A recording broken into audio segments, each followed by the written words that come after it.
Hola a todos, nos encontramos una vez más en la emisión de nuestra serie Nuestros Autores, que la Universidad Pedagógica Nacional ha organizado con el fin de difundir la obra de diferentes académicos de las distintas unidades del país. El día de hoy nos acompaña el maestro José Luis Arias López, quien es académico de la unidad UPN 142, Tlaquepaque, y que nos hablará, nos comentará sobre el texto La gestión del plan estratégico para la transformación escolar, el tránsito de lo individual a lo colectivo. Maestro José Luis, muchas gracias. Por otro lado, nos gustaría que pudiera usted comentarnos sobre el origen del texto, de la edición del mismo y de la intención que tiene el trabajo que usted aquí presenta. Claro que sí. Antes que nada, agradezco mucho la invitación, Marco Esteban, para estar en este foro compartiendo lo que hacemos y cómo lo hacemos en las unidades del país. El texto que está presentando el día de hoy fue publicado en el año 2012 con los auspicios de la Secretaría de Educación Jalisco y el Consejo Interinstitucional de Investigación Educativa.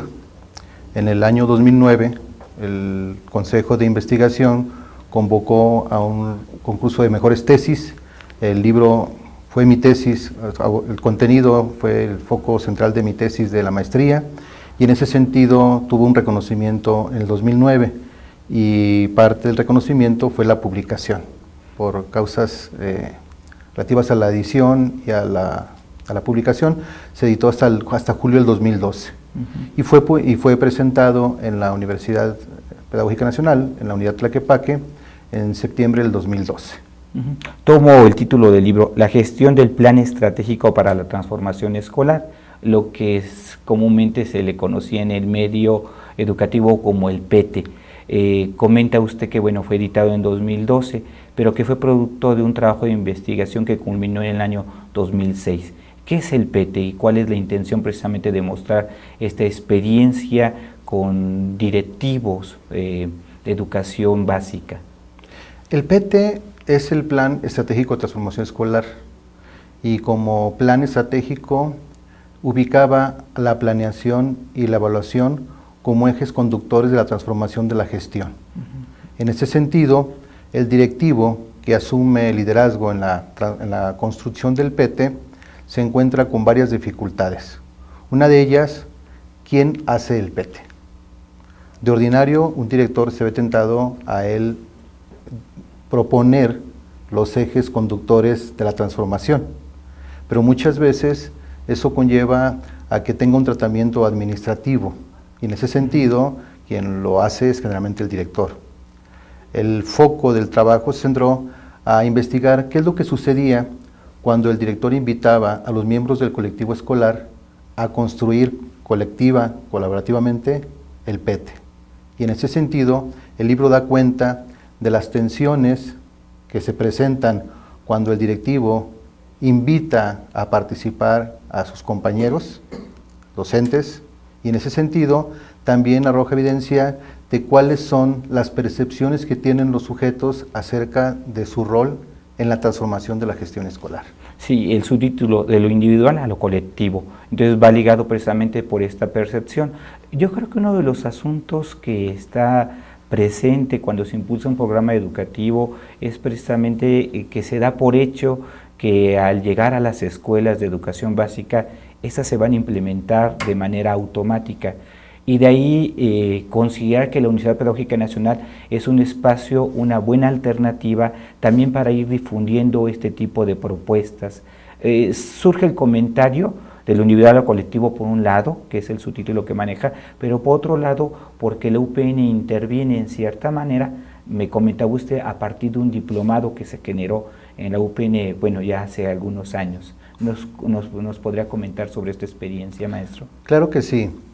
El trabajo aborda las percepciones de 10 directivos de educación básica que en ese momento cursaban el diplomado en gestión educativa para directivos de educación básica que ofrece la Universidad Pedagógica Nacional, y en ese sentido era un trabajo de acompañamiento con los directores, pero no solamente con los directores, sino con los colectivos escolares y los equipos de gestión que se iban estructurando conforme iban desarrollando el diagnóstico de los centros escolares la planeación y el seguimiento de lo que estaban haciendo en las sesiones de trabajo del diplomado.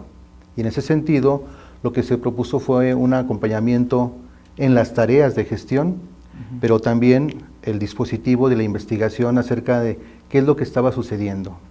En contextos de reforma sucede que muchas veces los constitutivos de la reforma les llegan aislados a los actores escolares.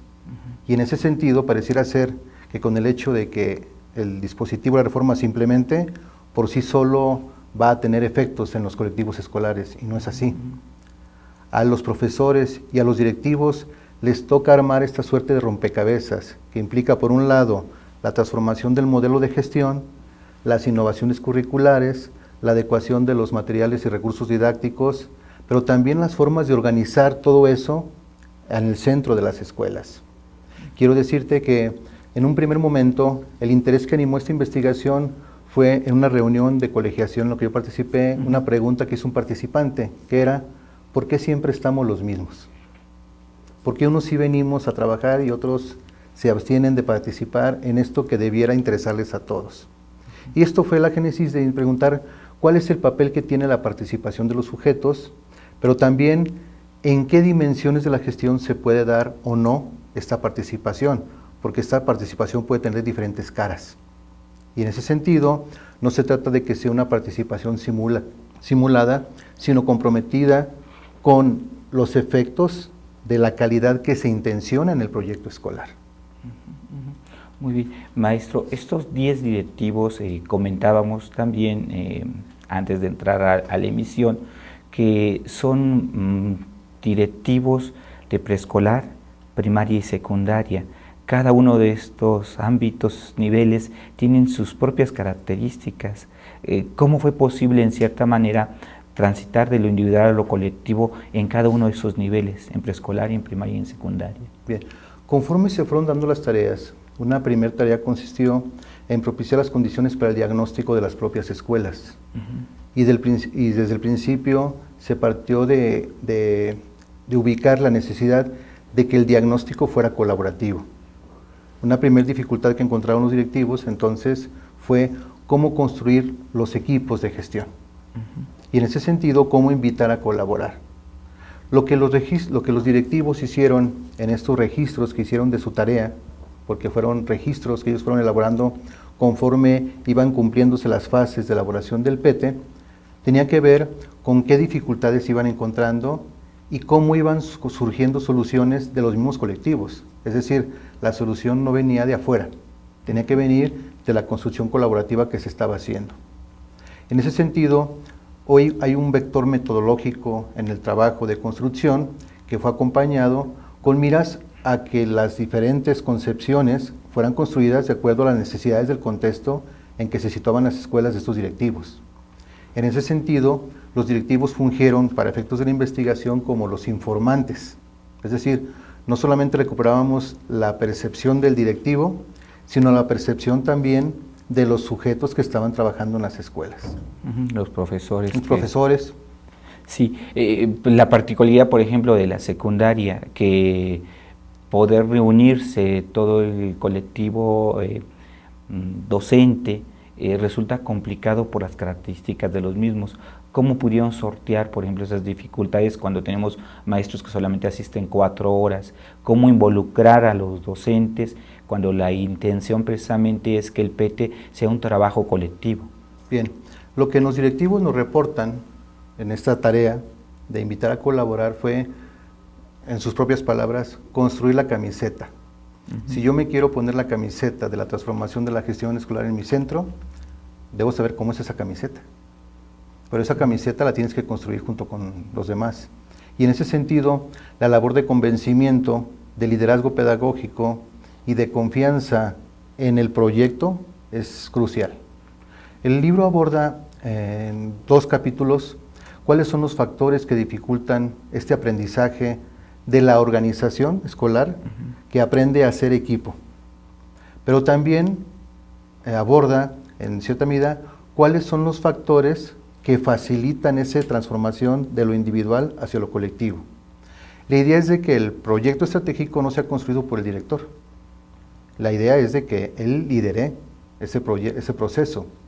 Pero la cuestión que está en el foco y del trabajo de investigación fue qué sucede cuando el directivo explora las posibilidades que tienen los actores, sus necesidades, para poder proyectar acciones de mejora en su conjunto. Y esto no es sencillo porque tendrían que identificar las diferentes necesidades en las diferentes dimensiones de la gestión escolar. Hay un elemento presente en el PT que va ligado con una política educativa implementada durante el periodo de 2000 a 2006, cuando se impulsó especialmente las escuelas de calidad y que tenía, entre otros de sus objetivos, el financiamiento a los proyectos a las propias escuelas. Esto fue un detonante, o sea, el contar con recursos para las propias instituciones y que también sirvió como un aliciente para tratar de impulsar los PETs. Sin embargo, muchos de los PETs fueron orientados hacia ciertos campos, o sea, se observaba que había como ciertas coincidencias al temas comunes, por ejemplo, ligados al ámbito del lenguaje, de la comprensión lectora, que es lo que identificaban los maestros como problemáticas. Así es. Entonces, ¿pero por qué especialmente este tipo de temas? ¿Qué es lo que referían los profesores? ¿Por qué cuando los directivos impulsaban surgían estos temas y no otros que en cierta manera también permitirían dinamizar las relaciones al interior de las escuelas? Una de las cuestiones interesantes que se dieron en esta construcción colaborativa tiene que ver con que dimensionaran su quehacer. Y en ese sentido, efectivamente, como bien lo refieres, mucha de la intencionalidad que tenía la construcción del proyecto, del Plan Estratégico de Transformación Escolar, tenía que ver con que las escuelas participaran en el programa Escuelas de Calidad y recibir un financiamiento a las acciones comprendidas en su plan anual de trabajo. En ese sentido, lo que los directivos y sus equipos hicieron fue hacer un diagnóstico y determinar necesidades en cada una de las dimensiones que propone el plan estratégico, que originalmente eran 4 y luego por efectos operativos y de facilitación de la clasificación se hizo en 3. Muchas de las acciones se enfocaban básicamente a la dimensión pedagógica curricular. Sin embargo, se dejaban o se soslayaban cuestiones que tenían que ver con lo administrativo organizacional y en mucho menor medida las acciones de la escuela en su contexto comunitario de participación social. Una primera cuestión que cayeron en cuenta, por lo que observamos en sus informes, tenía que ver con cuáles acciones estaban dimensionadas estrictamente en lo pedagógico y curricular y que entonces tendrían que originar acciones en lo pedagógico y curricular. Por ejemplo, decisiones relativas a los métodos y enfoques de la enseñanza, decisiones relativas a la adecuación de los planes y proyectos curriculares, al uso de determinados o no medios y recursos didácticos. Pero sin embargo, el programa Escuelas de Calidad les propone estándares y parte de esos estándares tienen que ver con que hay acciones en las otras dimensiones de la gestión escolar que tenían que ver con lo administrativo, con lo organizacional y con lo comunitario de participación social. Y estas no siempre eran visibles. Se da por sentado que como la escuela se inserta en una comunidad, va a tener una relación cercana con esa comunidad. Y lo que veíamos en los proyectos escolares era que no había acciones ni necesidades identificadas en estas dimensiones. Y eso planteaba una primera pregunta. ¿La escuela es una isla que existe aislada de su entorno? ¿O hay cosas que están sucediendo que no están siendo visibles en el escenario escolar? De esta manera, el abordar los estándares en las diferentes dimensiones permitía que su proyecto contemplara tanto el diagnóstico de necesidades en cada una de estas dimensiones como la proyección de acciones de mejora. Esto redundaba, como lo reportaron los directivos informantes, en que sus planeaciones estaban más completas cuando las presentaban a la evaluación del programa Escuelas de Calidad. Pero también tenían un sustento metodológico y un sustento del diagnóstico mucho más completo, porque de entrada había sido construido de manera colaborativa, pero segundo, porque sí se estaban percibiendo necesidades y proyectando acciones de mejora en cada una de esas dimensiones. Conviene hacer mención que cuando se construía el PT, se abordaban acciones de 1, 2 y a 3 años. Y en ese sentido tenían que especificarse 3 objetivos a corto, mediano y largo plazo. El papel del directivo con un liderazgo pedagógico es una de las de los más caros anhelos que tenemos quienes trabajamos en el ámbito de la educación, en la formación de docentes, pero me parece interesante destacar este asunto del liderazgo pedagógico, porque en las propias escuelas existe una percepción de que el trabajo directivo es más un trabajo de carácter administrativo. ¿Cómo en el caso de los profesores que aquí están involucrados, cómo van representando, recuperando esta idea de un liderazgo pedagógico? Bien, hay un apartado del libro en los que se abordan las competencias directivas en una gestión participativa. Aparte de esta representación institucional del centro, aparte de ser quien coordina las acciones, es fundamental el liderazgo y el ejemplo que puede proponer un director cuando se construye un equipo. Y en ese sentido, ¿cuáles son las características que debe tener este director? En el apartado que habla sobre los factores que facilitan la transformación de la gestión, es muy importante la confianza. Es decir, el profesor tiene que confiar en su director. Si no tiene confianza, no va a suceder nada. Pero para que haya confianza tiene que ser muy fluida la comunicación. Y en ese sentido, el director tiene que ser muy claro en comunicar cuál es la intencionalidad que anima, por ejemplo, en este caso particular, la construcción del plan estratégico de transformación. Si el profesor lo visualiza como una tarea administrativa que hay que cumplir formalmente y no como un proyecto que surge de su misma necesidad, entonces no va a confiar en el proyecto porque no le han sido comunicadas sus intencionalidades. Y en ese sentido, la confianza, la comunicación y la participación son fundamentales para plantear el tránsito de que lo haga una sola persona, que es el directivo, a que lo haga un colectivo. De ahí de lo individual a lo colectivo. De ahí el subtítulo. El trabajo aborda básicamente qué es lo que sucede cuando se intenta transformar esa cultura escolar de colaboración. Porque es muy común de que en muchas de nuestras escuelas de educación básica finalmente recaiga el trabajo, la responsabilidad en una sola persona o en unas cuantas personas. En este caso estaríamos hablando de un directivo interesado precisamente por impulsar el PETE, de un directivo que a su vez busca en la Universidad Pedagógica Nacional los elementos para ir impulsando esta transformación, pero queda el otro caso, el lado de los maestros, porque hablamos precisamente de la necesidad de la confianza, de la comunicación que se genera entre directivos y docentes, pero del otro lado de los docentes, que son finalmente parte fundamental de esta forma de gestión, de esta propuesta de transformación. ¿Qué papel jugaron los docentes de estos 10 casos? ¿Cómo fueron las relaciones? ¿Cómo lo interpretaron? Si ya había esta, comunicación y confianza establecida de antemano, o se fue construyendo a partir de la propuesta del PETE.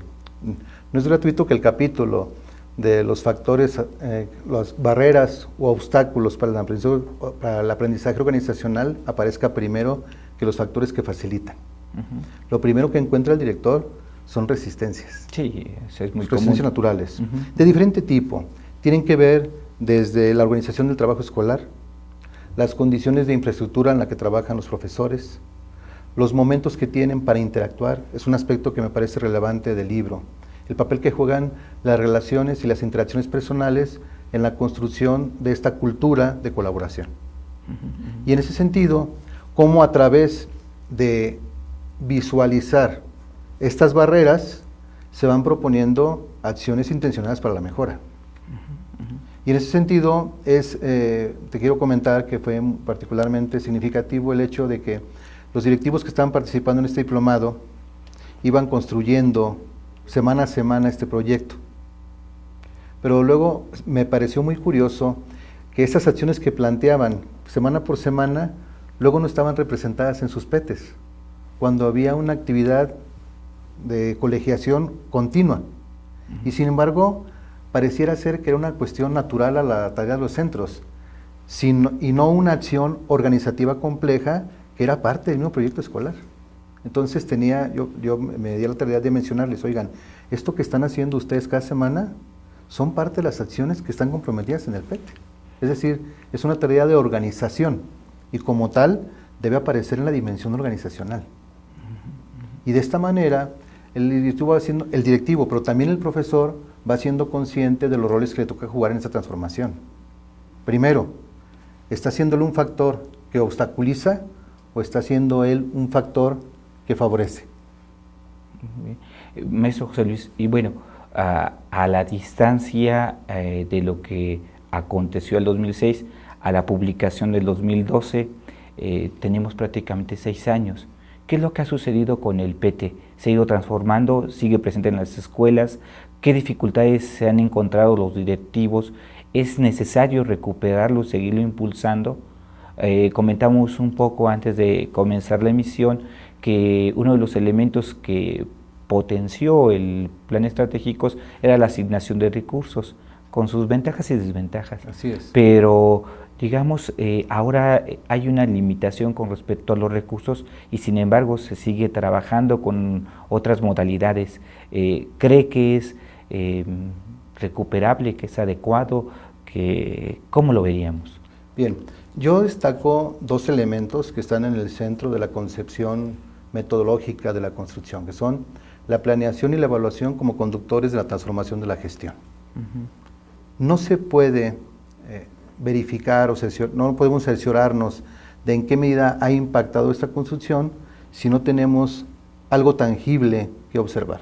Y lo primero tangible es el proyecto mismo y la evaluación que hacemos del mismo. En ese sentido, a la distancia, ¿qué es lo que vimos? Primero, que había un impacto positivo en la transformación de la concepción colectiva de lo que podían hacer.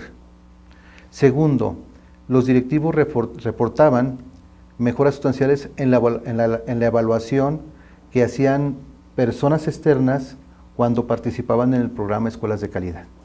Es decir, había un aspecto positivo y era muy bien ponderado este trabajo de construcción. ¿Qué es lo que sigue todavía estando en el centro de la construcción de estos planes? Ahora es el PEDE, ¿verdad? Plan Estratégico de Desarrollo Institucional. La cuestión es cómo asume el colectivo la calidad de la educación. En este libro está presente esta concepción que compartimos con Elena Cano, de que la calidad es la acción y efecto que conferimos a la acción de educar quienes participamos en el colectivo. Y en ese sentido, lo que debiera importar a los equipos de gestión es cómo entienden ellos la calidad de acuerdo a las necesidades que están observando en sus centros escolares, independientemente de los recursos que sean asignados o no. Muchas de las escuelas que participaron después se encontraron con que no había ya muchos estímulos en el programa de escuelas de calidad, pero sin embargo había muy positivos efectos en la acción de planificar lo que estaban haciendo, que tenía que ver con mejorar las condiciones de trabajo usual de los maestros y de los directivos. Cabe hacer mención de que el directivo también aprende a desaprender su función como directivo. Una de las funciones que tenía que aprender a delegar algunas responsabilidades. Él conduce, lidera la construcción del proyecto, pero no es una responsabilidad privativa del director. Que le corresponde exclusivamente al docente, al directivo. Así es. Y en ese sentido, parte del aprendizaje tenía que ver con aprender a delegar, aprender a respetar, aprender a dialogar, aprender a comunicar sus propósitos, pero también aprender a respetar los acuerdos que se establecían en lo colectivo. Evidentemente, había decisiones que tomaba el colectivo con las que no necesariamente estaba de acuerdo el director, pero que tenían que ver con un consenso, y entonces eso aplicaba dentro de la construcción metodológica participativa de la planeación. Bueno, por un lado es resultado de una investigación, pero también por otro lado es una propuesta que implica una concepción de lo que sería el trabajo docente y del trabajo del directivo. Así es. Para 2012, que se publica el texto, la pregunta es, ¿qué aportes podríamos considerar de ese texto para la discusión actual, para la discusión en este momento? Bien, quienes se acerquen a este libro van a encontrar primero un referente de investigación de lo que sucede en la implementación de las reformas. ¿Cuál es la percepción que tienen los sujetos como agentes que concretan la reforma, no agentes reproductores de la reforma? Segundo, quienes se asumen a las páginas del libro encontrarán cuál es el sentido de la participación de esos sujetos en la construcción de las misiones y visiones de sus centros escolares. Pero también hay un apartado relativo a qué tanto estas necesidades percibidas son proyectadas en los planes de mejora.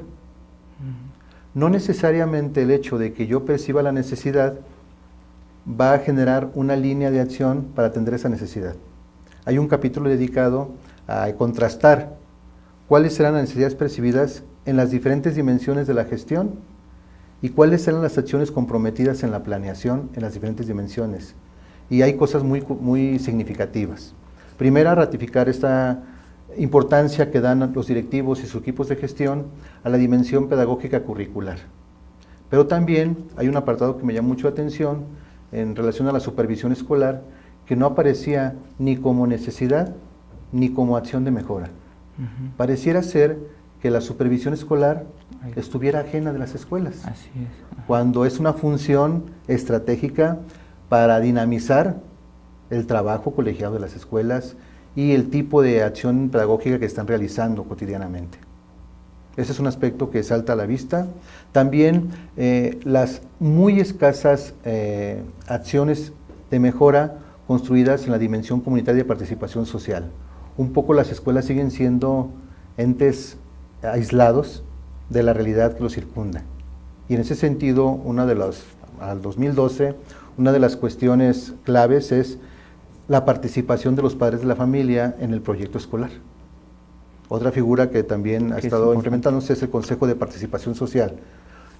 Por ejemplo, en el PT, ¿qué acciones del plan escolar debían implementarse como acciones concurrentes con el Consejo de Participación Escolar? Muy bien, pues prácticamente estamos ya por concluir. Maestro, a mí me gustaría, pues por un lado, que este tipo de trabajos no solamente se quedaran como una emisión más de nuestros autores, sino que la pretensión es precisamente que exista la posibilidad de difundirlo, de acercarlos a todos aquellos que estén interesados. Entonces, el libro, bueno, me comenta que fue editado por la Secretaría de Educación en el Estado de Jalisco, que se encuentra actualmente agotado, es difícil conseguirlo, pero quienes estén interesados pueden contactarse a la página de la UPN 142 Tlaquepaque a fin de que pudieran obtener una copia en su versión digital o también por Facebook.